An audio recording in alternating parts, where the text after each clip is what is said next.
my name is Tiffany, and I'll be leading you in a devotion today. Thank you so much for joining us. Today, I wanted to talk to you about something that comes out of the book of Job. If you're familiar with Job, he is a man in the Old Testament who loses everything: his children, his livestock, everything that he had been blessed with was destroyed.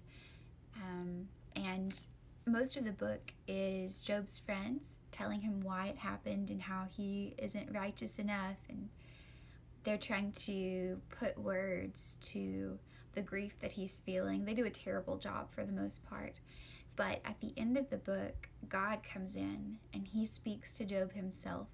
And scripture says in Job chapter 38 verse 1 and in Job chapter 40 verse 6 that God spoke to Job out of the whirlwind, which means there was a tempest, a storm, and that's what God chose to speak to Job out of. I feel like it's pretty significant.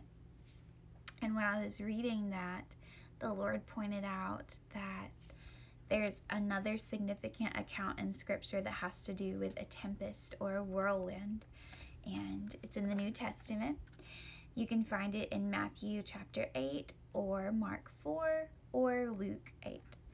And it's the account when Jesus and his disciples were in a boat.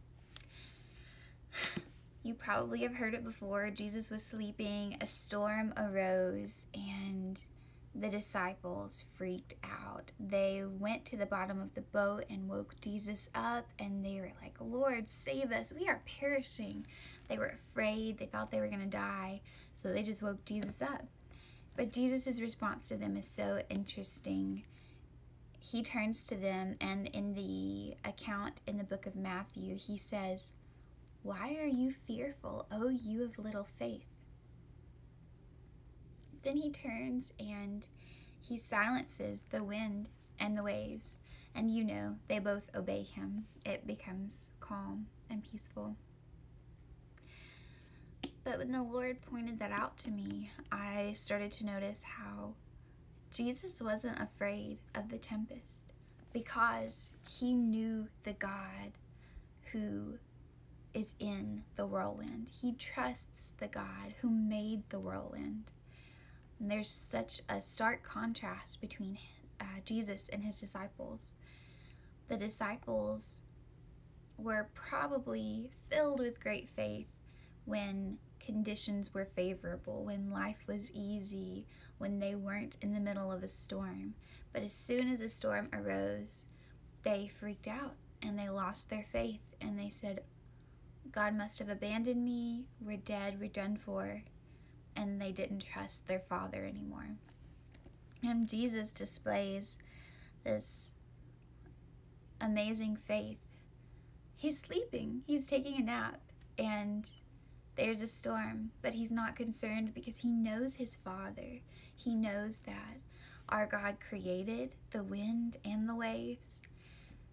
And if the Lord has plans for him, if God has plans for Jesus after this boat journey, after this voyage that he's on, then God's going to deliver him there. So Jesus trusted God the Father in the middle of a whirlwind.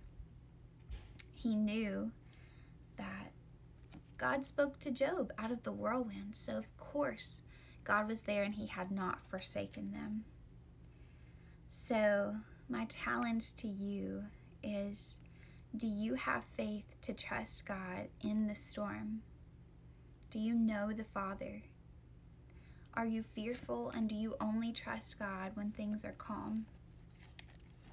If you just look at scripture, spend time in the Word, you'll see you have no reason to fear. Psalm 29 says, "The voice of the Lord is over the waters.